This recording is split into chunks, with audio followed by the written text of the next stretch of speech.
बहन जी बड़ी करवट बदल रही हैं। थक तो नहीं गए बहुत ज्यादा? थके तो मुझे बता देना है, खून पीने की आदत नहीं है मेरी, मैं यहीं उठ जाऊंगा। ऐसी दुविधा एक समय इस देश में एक लड़के के मन में हुई। लड़के की उम्र थी 14 साल। 14 साल की उम्र में उसके मन में एक समस्या पैदा हुई कि सत्य को कैसे जानूं। बेचैनी होने लगी। लड़का रह न पाए, बैठ न पाए।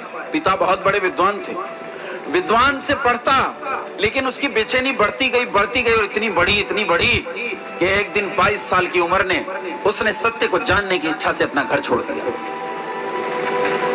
सुनो, सामान्य घर का लड़का नहीं था। 90-100 किलोमीटर दौड़ते हो गए तो उसके पिता का जमींदारा समाप्त नहीं हुआ, इतनी बड़ी संपत्ति का मालिक था। लड़का भाग निकला, घर छोड़ दिया। ब्राह्मण घर में पैदा हुआ यह पुत्र अपना घर छोड़कर घर से निकल भागा। सुदूर उन आश्रमों, उन गुरुकुलों में पहुंचा जहां इसे उम्मीद थी कि तुझे सत्य मिलेगा, लेकिन वहां जाने पर इसे पता चला कि यहां तो सत्य, ये तो सब पाखंड के घर बन गए। वो ऊंचे पहाड़ों पर उन सिद्ध पुरुषों के पास गया जिनके संबंध में प्रसिद्ध था कि ये सत्य जना सकते हैं, लेकिन वहां जाने पर उसे पता चला कि ये भी सत्य को नहीं जाने। नदियों के किनारे पैरों से चलते हुए उसने हजारों किलोमीटर तय किए। गहन कंदराओं में गया, गुफाओं में गया, पर्वतों पर गया, घाटियों में गया, नगरों में गया, ग्रामों में गया। वो जगह जगह भटका इस देश में, लेकिन उसे सत्य नहीं मिला। और इसी तरह भटकते भटकते उसे 10 साल बीत गए। कितने साल में घर छोड़ा था? 22 साल में। 10 साल बीत गए, कितने साल का हो गया बोलो? भरी पूरी जवानी। 32 साल का यह लड़का सामान्य कदकाठी का नहीं था। 6.5 फुट से ऊंचा शरीर, बड़ी भारी बल वाला इसका शरीर था, भयंकर शरीर था इसका। ये लड़का जब 10 साल में सत्य जान नहीं पाया, बस रुक जाइए 10 साल में जब सत्य जान नहीं पाया तो इस लड़के के मन में एक निराशा उठी। अच्छा ये बताओ, जब कोई आदमी किसी चीज के लिए भयंकर पुरुषार्थ करता है तो उसके मन में प्राप्त न होने पर निराशा आती है कि नहीं आती? बोलो। कुछ बच्चे परीक्षा पास करना चाहते हैं, बहुत परिश्रम करते हैं, परीक्षा पास नहीं होती तो मन में निराशा आती है कि नहीं? और क्या कर लेते हैं निराशा के बाद? आत्महत्या कर लेते हैं। इसके मन में भी ऐसी निराशा उठी और इसके मन में विचार आया कि ये शरीर मुझे अगर सत्य जनाने में सहायक नहीं तो इस शरीर का मेरे लिए कोई लाभ? आत्महत्या के इरादे से इसने ये चल पड़ा। लेकिन चलते चलते इसे ईश्वर की प्रेरणा हुई। इसने सोचा कि अगर मैं इस शरीर को रखना भी चाहूं तो भी एक दिन शरीर खत्म हो जाना है, तो जब तक शरीर है क्यों ना सत्य को जानने का और परिश्रम करूं, पुरुषार्थ करूं। और एक नई उमंग, नए उत्साह से भरा हुआ लड़का फिर चल निकला उसी अनथक यात्रा पर जिस अनथक यात्रा के लिए इसने अपना घर छोड़ा। रोटी पानी से जान बचाने के लिए कि भिक्षाक से जीवन चल जाएगा, छोटी सी उम्र में इस लड़के ने सन्यास ले लिया, लाल कपड़े ले लिए, छोटी सी उम्र में बाबा बन गया। भटकते भटकते ये सन्यासी से मिला और उस सन्यासी ने इस लड़के को बताया कि तेरी जिज्ञासा सामान्य व्यक्ति शांत नहीं कर सकता, मैं एक व्यक्ति को जानता हूं, वो तेरी सत्य की प्यास बुझा सकता है। इसने कहा महाराज बता दो, मैं तो बहुत दुखी हो गया हूं। कहा तू मथुरा चला जा।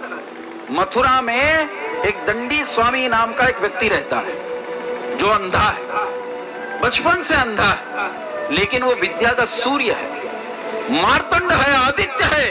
कोई अविद्या, कोई अज्ञान उसके सामने सिर उठाकर खड़ा नहीं रहता, उसके सामने मर जाते हैं। लड़के ने मथुरा का रुख किया। हजारों किलोमीटर पैदल चलते चलते ये एक दिन मथुरा जा पहुंचा और मथुरा में इसने दरवाजा खटखटाया। गुरुजी का द्वार खटखटाया और अंदर से गुरुजी ने आवाज लगाई कि कौन है? लड़का बोला बस यही जानने आया हूं गुरुजी, यही जानने आया हूं कि मैं हूं कौन, इसलिए भटक रहा हूं, क्यों जन्म लिया है, क्या आवश्यकता थी मेरे जन्म की, किस लिए मैं इस संसार में हूं, ये संसार क्यों है, ये हवा क्यों चलती है, ये पानी क्यों है, ये किस लिए जन्म लेता है, संसार में वृक्ष क्यों है, संसार में लोग दुखी क्यों हैं, सुखी क्यों हैं, बच्चे विकलांग क्यों पैदा होते हैं, कुछ बहुत सुंदर क्यों पैदा हो जाते हैं, संसार में इतना दुख क्यों है, संसार में इतना सुख क्यों है, मैं यही जानने आया हूं। इसी के प्यास मुझे आप तक खींच लाई। ने सुन लिया, आचार्य ने सुन लिया और वो समझ गए कि द्वार आज किसी सामान्य छात्र ने नहीं खटकाया, आज विलक्षण छात्र द्वार पर है, और उन्होंने उसे पढ़ाना स्वीकार किया। लेकिन गुरुकुल में रखने से मना कर दिया। कहा भैया तूने लाल कपड़े ले लिए लड़के, मैं लाल कपड़े वाले लोगों को नहीं पढ़ाता, मैं पढ़ाता हूं ब्रह्मचारियों को। तूने छोटी सी उम्र में ही संन्यास ले लिया, ये तो ठीक न किया, ये तो तूने अच्छा न किया, इसलिए मेरे गुरुकुल में रहने खाने के लिए नहीं मिलेगा। फिर क्या करूं? कहा तू अपने आप देख क्या करना है। इसने चिंता नहीं की कि रोटी नहीं मिलेगी, पानी नहीं मिलेगा, रहना नहीं मिलेगा, इस चीज की चिंता किए बिना इस लड़के ने पढ़ना शुरू कर दिया। ये लड़का कभी नहीं सोचा आजकल तो बच्चों को क्या चाहिए, अरे मम्मी लैपटॉप चाहिए, लैपटॉप, बिना लैपटॉप के नहीं पढ़ूंगा, एंड्रॉइड मोबाइल चाहिए, है?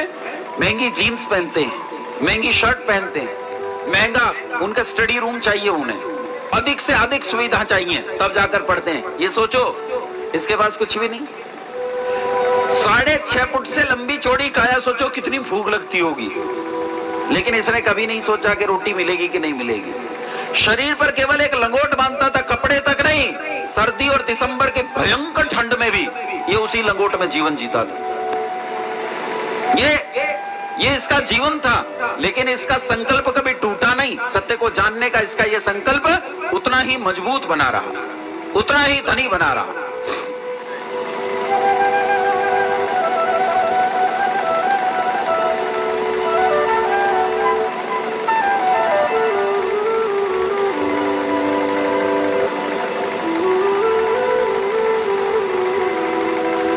इस लड़के ने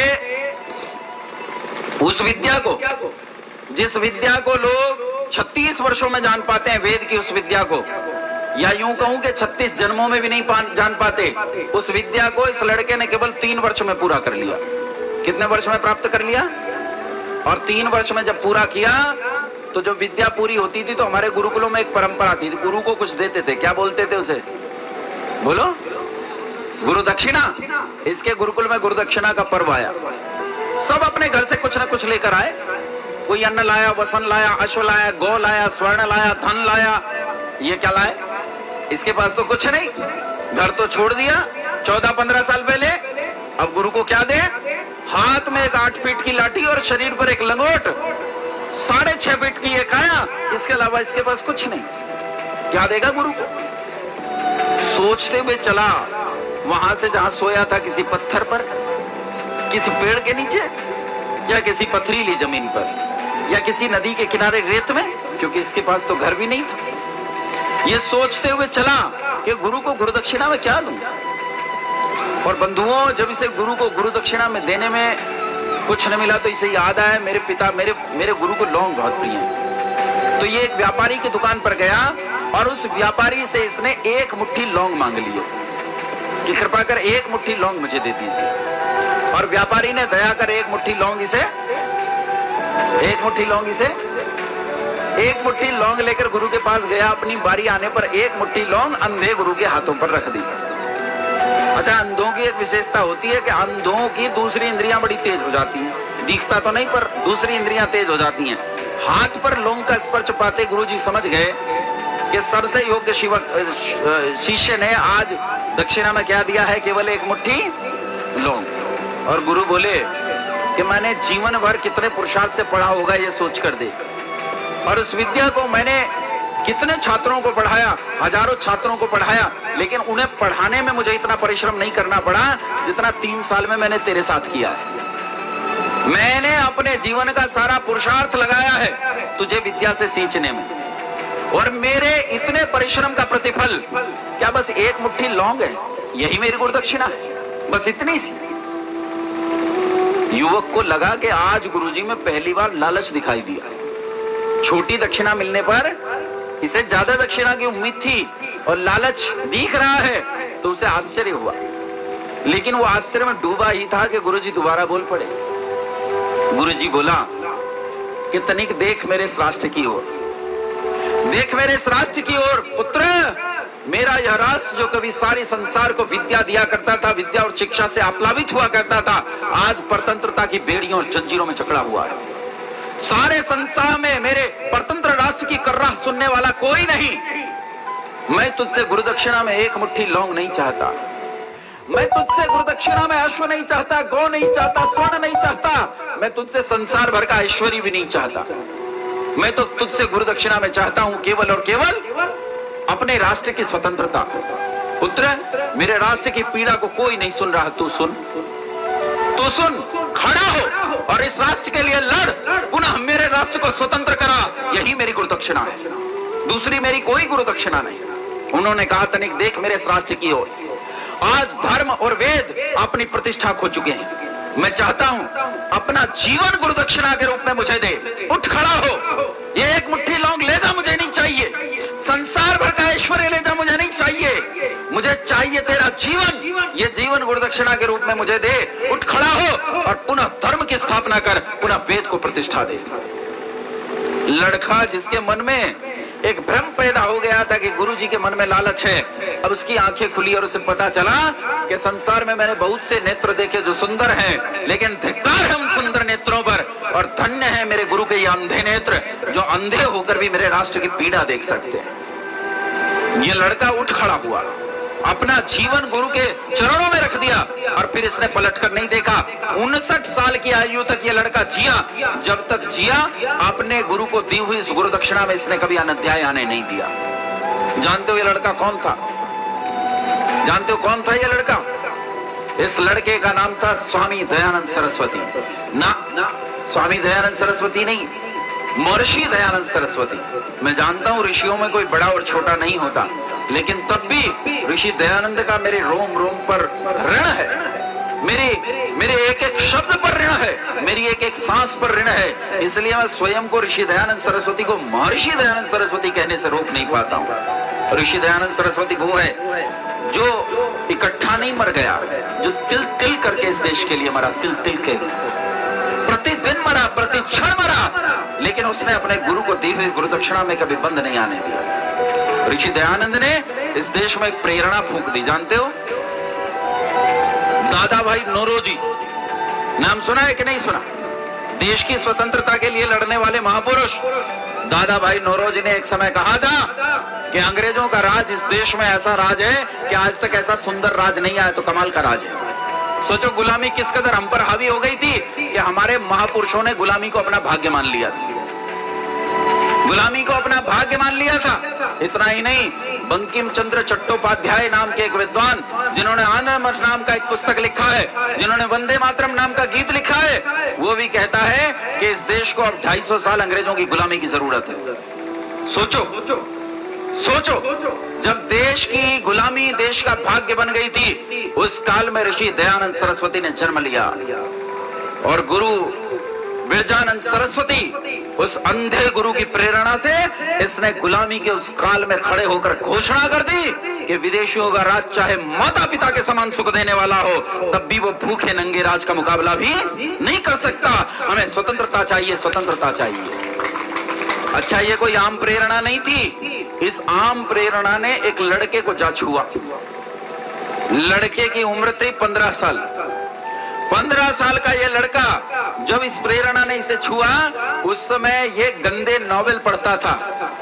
कहते हैं 70 सिगरेट एक दिन में पी जाता था, गंदे से गंदा आचरण था, पिता के संदूकची से पैसे चुरा लिया करता था, आसपास में भी चोरी करता था, हर बुरा काम करता था। लेकिन इस लड़के को जब इस प्रेरणा ने छुआ तो ये लड़का मानव से महामानव बन उठा। दुनिया ने इसे पंडित राम प्रसाद बिस्मिल के नाम से जाना। पंडित राम प्रसाद बिस्मिल वो है जिसने फांसी के फंदे पर खड़े होकर अपनी आखिरी इच्छा कही थी। जब अंग्रेजों ने पूछा, कहा था, I wish the downfall of British empire in this country. मैं इस देश में ब्रिटानिया हुकूमत का पतन चाहता हूं, ये मेरी आखिरी इच्छा है। सोचो, एक 15 साल का लड़का इस प्रेरणा से क्या बन गया।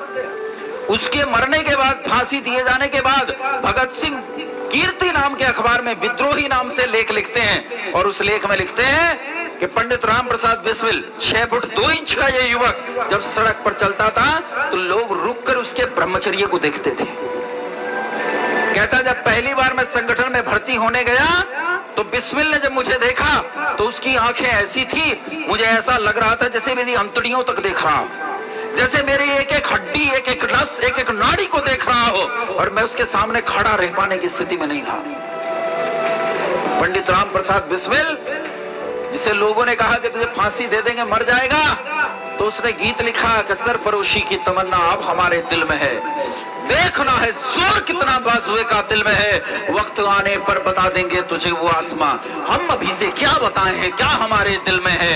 ऐ शहीदे मुल्क व मिल्लत मैं तेरे ऊपर निसार, अब तेरी हिम्मत का चर्चा गैर की महफिल में है, सरफरोशी की तमन्ना अब हमारे दिल में है, देखना है जोर कितना बाजुए का दिल में। फांसी 4 बजे थी शाम को। फांसी पर चढ़ाने के लिए जब लेने आए कांस्टेबल, तो उस समय दंड लगा रहा था। किसी ने कहा ये क्या मूर्खता है, तू दंड क्यों लगा रहा है? उसने कहा स्वस्थ रहने के लिए लगा रहा हूं। तो उसने कहा पर तू तो मर जाएगा। किसने कहा? बोले सब कह रहे हैं, अखबार में छपा है। तू बोले ना, तुझे किसी ने गलत बहका दिया। बोले अरे तू गलत फहमी में है, शाम को 4 बजे तेरी फांसी है भैया, 1 घंटा रह गया है, तू मर जाएगा।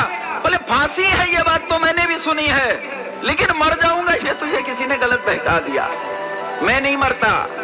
उसने कहा क्यों, तू क्यों नहीं मरता? कहा मैं जन्म नहीं लेता इसलिए नहीं मरता। नैनम छिन्नन्ति शस्त्राणि नैनम दहति पावकः न चैनम क्लेदयन्त्यापो न शोषयति मातुतः। अरे मुझे मारा नहीं जा सकता, काटा नहीं जा सकता, भिगोया नहीं जा सकता, सुखाया नहीं जा सकता, जलाया नहीं जा सकता, गलाया नहीं जा सकता, मैं तो जीवात्मा हूं। शायद तू इस शरीर की बात कर रहा है, शरीर तो यहां गिरेगा, इधर मरा और उधर जन्म लूंगा।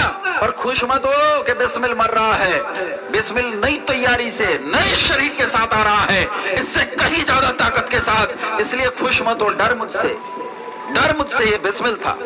और कहता है हे ईश भारत भूमि में 100 बार मेरा जन्म हो, कारण सदा ही मृत्यु का देशोपकारक कर्म हो, यदि देश हित मरना पड़े मुझको 1000 बार भी, तो भी न मैं इस कष्ट को निज ध्यान में लाऊं कभी। बंधुओं, वेद की आज्ञा का पालन करने के लिए जब एक लड़का तैयार होता है तो वो सामान्य युवक से पंडित राम प्रसाद बिस्मिल बन जाता है।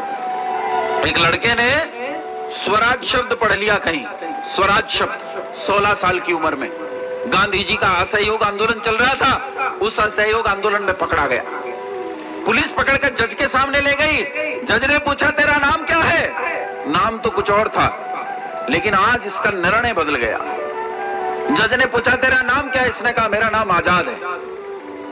कहा तेरे पिता का नाम क्या है? कहा मेरे पिता का नाम स्वाधीन है। घर क्या है? कहा जेल खाना। काम क्या है? देश को आजाद करना। इसका नाम था पंडित चंद्रशेखर आजाद। उस दिन 16 साल की उम्र में इस लड़के ने एक प्रतिज्ञा की कि आज पहली बार मुझे अंग्रेज सरकार ने पकड़ा है, लेकिन जीते जी अब अंग्रेज सरकार मुझे कभी पकड़ नहीं सकती। 25 साल की उम्र में जब अल्फ्रेड पार्क में इसे सेनाओं ने चारों तरफ से घेर लिया, तो पहले उनका जमकर मुकाबला किया, और जब आखिरी गोली बची तो अपनी प्रतिज्ञा याद आई कि जीते जी मुझे पकड़ नहीं सकते। अपनी कनपटी पर रखकर अपनी गन से अपनी हिलीला समाप्त कर दी, लेकिन अपनी प्रतिज्ञा को पूरा किया। जब इस प्रेरणा ने इस देश के ऐसे हजारों नहीं लाखों युवकों को छुआ, तो ये प्रेरणा ने इस देश में क्रांतिकारियों की फौज खड़ी कर दी, और उस क्रांतिकारियों की फौज ने इस देश की स्वतंत्रता की बेड़ियों को काट डाला और देश आजाद हुआ। कहते हैं 1947 में ये देश आजाद हो गया। ये किसी और की प्रेरणा नहीं, ये प्रेरणा थी ऋषि दयानंद सरस्वती की। ये प्रेरणा थी उस दयानंद की जिसके अंधे गुरु ने इस देश की रक्षा करने का उससे प्रण लिया। और तब ऋषि दयानंद सरस्वती ने, जब हमने उन्हें मार डाला, जहर दिया ऋषि दयानंद सरस्वती को, कालकूट विष देकर मुसलमानों और ईसाइयों के साथ मिलकर हमने उसकी हत्या की, तो मरने से पहले उसने, ताकि मेरी संतान आगे आने वाली पीढ़ियां वेद की आज्ञा का उल्लंघन न करें, तो उन्होंने वेद की आज्ञाओं को हिंदी के शब्दों में गूंथकर एक कालजयी ग्रंथ की रचना की, और इस कालजयी ग्रंथ का नाम था सत्यार्थ प्रकाश। ये वो सत्यार्थ प्रकाश है जिसने इस देश को आजादी दी। सीता भी पट्टा रमैया नाम का एक आदमी, जिसने कांग्रेस का इतिहास नाम की एक पुस्तक लिखी, जो कांग्रेस का अध्यक्ष रहा, सीता भी पट्टा रमैया ने लिखा कि जेल से क्रांतिकारियों को छांटकर छोड़ने की जिम्मेदारी मेरी थी। कहा मैं इस देश की सारी जेलों में गया और जेलों में जाकर मैंने पाया कि जितने क्रांतिकारियों की सूची बनाई गई थी उन क्रांतिकारियों में से 85% के तकिए के नीचे सत्यार्थ प्रकाश मिला। ये वो ग्रंथ है जो इस देश के 85% क्रांतिकारियों का मार्गदर्शक रहा। ये वो ग्रंथ है जिसने इस देश को आजादी दी। ये वो ग्रंथ है जो एक सिगरेट पीने वाले लड़के को ब्रह्मचारी पंडित राम प्रसाद बिस्मिल बनाकर खड़ा करता है। ये वो ग्रंथ है जो एक 16 साल की गुंडाई करने वाले लड़के को पंडित चंद्रशेखर आजाद में तब्दील करता है। ये वो ग्रंथ है जो एक लड़के को इस लायक करता है कि वो कहता है, किसी ने पूछा कि तू क्रांतिकारी है, भगत सिंह से पूछा किसी ने, तू क्रांतिकारी है, तेरा इच्छा नहीं है कि तेरा भी परिवार हो, बच्चे हो, पत्नी हो, तेरे भी घर में एसी टीवी कूलर हो, तू भी आराम से सुख मौज करे जैसे दुनिया करती है? तो कहता मन करता है। कहा मन तो करता है, ये सब करूं, फिर क्यों नहीं करता? तो कहता है, एक शेर कहता है, एक कविता कहता है इस कदर वाकिफ है मेरी कलम मेरे जज्बातों से कि मैं इश्क लिखना भी चाहूं तो इनकलाब लिख जाती है। मैं चाहूं तो भी मेरा जीवन उस रास्ते पर नहीं जाता, मैं क्या करूं? इसलिए बंधुओं, यदि आप वेद को पढ़ना चाहते हो तो क्योंकि आप वेद को नहीं पढ़ सकते, संस्कृत भाषा में है, तो वेद को पढ़ना चाहते हो तो वेद को पढ़ने का उपाय है सत्यार्थ प्रकाश। जो वेद को पढ़ना चाहते हैं उनके लिए यह अग्रणी ग्रंथ है सत्यार्थ प्रकाश। इस सत्यार्थ प्रकाश को आप में से हर एक के घर में होना चाहिए। अगर हर मुसलमान के घर में कुरान हो सकती है तो बोलो हर हिंदू के घर में सत्यार्थ प्रकाश हो सकता है कि नहीं? बोलो जी, होना तो चाहिए वेद, लेकिन वेद नहीं तो कम से कम सत्यार्थ प्रकाश तो होना चाहिए। हाँ के ना? बोलो होगा? कितने लोग सत्यार्थ प्रकाश खरीद के पढ़ेंगे? हाथ खड़े करो। हैं 5-6 हैं, बाकी तो मुसलमान बैठे हैं। क्यों जी, आपकी इच्छा नहीं है सत्यार्थ प्रकाश पढ़ने की? बोलो हाथ खड़ा करो। फिर काहे शर्मा रहे हो? ऐसे डर रहे हो जैसे सेना में नाम लिखवा रहा हूं तुम्हारा, जाके बॉर्डर पे मरवा दूंगा सबको। है माओ, बताओ सत्यार्थ प्रकाश पढ़ना चाहिए कि नहीं? नहीं, उसमें सत्यनारायण की कथा अगर कहीं है बंधुओं तो वो कहाँ है? बोलो कहाँ है? उसमें भी सत्यनारायण आता है, इसमें भी सत्यार्थ, इसमें भी सत्य आता है। यही सत्यनारायण की कथा है। पढ़ना चाहो तो सत्यार्थ प्रकाश शाह पढ़ो। कैसे पढ़ते हैं सुनो, मैं बताता हूं। यहां से पढ़ना है शुरू से। यहां आता है ये भूमिका, भूमिका से पढ़ना शुरू करना है और word by word, line by line, page bye page पढ़ते जाना है अंत तक। इधर से पढ़ना शुरू करना है। समझ में आई बात? ऐसे पढ़ोगे, ऐसे पढ़ोगे तो ये विद्या का समुद्र है। इतना पकड़ के झाड़ दूं ना तो इसमें से जितनी धूल उड़ी, मैं जीवन भर बोलता रहूं तब भी उस धूल के बराबर नहीं बोल पाऊंगा। ये ऐसा समुद्र है विद्या का, ऐसी वस्तु है ये। इस सत्यार्थ प्रकाश को ऐसे पढ़ना चाहिए, word by word, line by line, page bye page. ऐसे नहीं पढ़ना जैसे मेरी लड़की पढ़ती है। मेरी लड़की यहां से खुलती है, पीछे से, सबसे पीछे यहां से। मैंने कहा बेटा पहले का पढ़ लिया? बोले नहीं पिताजी पहले का नहीं पढ़ा। तो फिर यहाँ क्यों खोल रखा है? बोले पिताजी मजा तो यही आता है जब मुसलमानों का खंडन होता है 14वें अध्याय में, जब मुसलमानों का इलाज होता है, मुझे तो मजा यहाँ आता है। तो यह मजा लेने के लिए नहीं है, ये मजा लेने के लिए नहीं है, ये विद्या प्राप्त करने के लिए है। इसलिए बंधुओं, अपने जीवन में सत्यार्थ प्रकाश को लाओ और सत्यार्थ प्रकाश को पढ़कर अपने जीवन को आर्य जीवन बनाओ। आर्य जीवन बनेगा, आपकी उन्नति होगी। नहीं तो भैया जो चल रहा है वो तो चल ही रहा है। राधे राधे है। फिर कहते रहना श्री कृष्ण कौन थे? चोर, जार, शिखामणि, दो गाली। हनुमान जी को बनाओ बंदर, लेकिन यदि बुद्धिमान रहोगे तो जानोगे कि हनुमान जी तो हमारे पूर्वज थे। राम जी कहते हैं ना ऋग्वेद विनीत से, ना यजुर्वेद धारिणा, न सामवेद विदुषः शक्यमेवं प्रभाषितुम। राम जी कहते हैं लक्ष्मण से कि लक्ष्मण, ये व्यक्ति जो अभी मुझसे बात करके गया, हनुमान जी के बारे में कह रहे हैं, 1 घंटे के संभाषण में इसके मुख से एक भी व्याकरणीय त्रुटि नहीं निकली। बोलो व्याकरण संस्कृत की बंदर पढ़ता है? बोलो बंदर पढ़ता है? अरे वो तो वीर शिरोमणि थे, वो मनुष्यों के कुल में उत्तम मनुष्य थे, लेकिन हमने राधे राधे वालों के चक्कर में क्या बना दिया? बंदर बना दिया। इसलिए बंधुओं सुधरो। अच्छा ये बताओ, अच्छी चीजों को अपने समाज में स्थापित करना चाहिए कि नहीं? हाँ ना बोलो। देखो कैसे मरे हुए बैठे हैं, बिल्कुल है ये, डरे बैठे हैं, आजम खान आके मारेगा इन्हें। अरे बोल तो मैं रहा हूं, आवाज मेरी जा रही है, मारेंगे मुझे, मारेंगे, तुम क्यों घबरा रहे हो? दिन रात मोहम्मद को गाली देता हूं, मेरा तो कुछ नहीं बिगाड़ते, तुम क्यों डरे बैठे हो? बोलो, अच्छी चीजों को समाज में स्थापित करना चाहिए कि नहीं? बोलो, करना चाहिए कि नहीं? अच्छा, जो बातें मैंने कही, ये बातें समाज में फैलनी चाहिए कि नहीं? मैं धन्यवाद करता हूं इस गांव के सभी लोगों का, मैं धन्यवाद करता हूं आप सभी श्रोताओं का, जिन्होंने 3 दिवस तक बैठकर हमें सुना और हमारा खूब सेवा की, हमें खूब अच्छी तरह से भोजन दिया, हमारा सब तरह से सत्कार किया। मैं धन्यवाद